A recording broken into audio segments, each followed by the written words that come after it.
नमस्ते दोस्तों, आप सब कैसे हैं? आशा करती हूँ आप सब लोग बहुत अच्छे होंगे।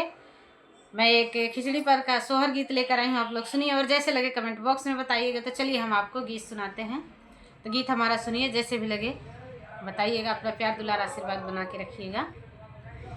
ससुरे में बैठी बहिनिया, भैया कई रहिया जो है, भैया कई रहिया जो है हो।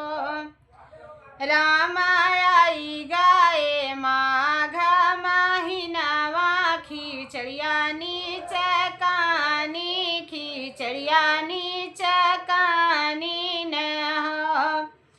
रामाई गाए माघ महिनावा, खिचड़िया नीच कानी, खिचड़िया नीच कानी नी हो।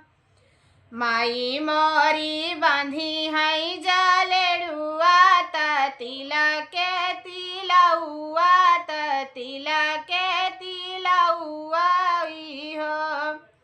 रामा लाई चिउड़ा बांधी है गठरिया, भैया कालई के भेजी है, भैया कालई के भेजी है हो।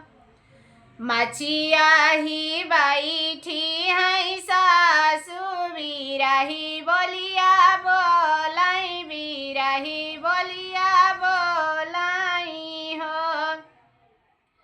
बहुहर तोरा भैया तुम्हें बिसराए, का बहू नाही आई है, का बहू नाही आई है हो। इतने में अवैये कौटवा, ता गठारी लादले आवई, गठारी लादले आवई हो। रामा घोड़े पीठे भैया या सवारत, बहिन के पुकारई, त बहनी का बोलावाई हो।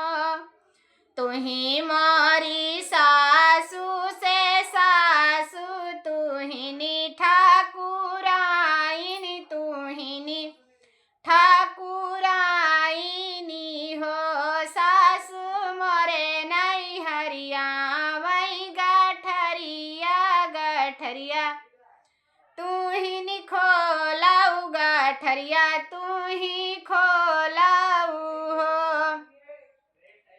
अरे अरे बहू हरि हमारी, गारा भाजीनी बोला, गारा भाजीनी बोलाऊ हो।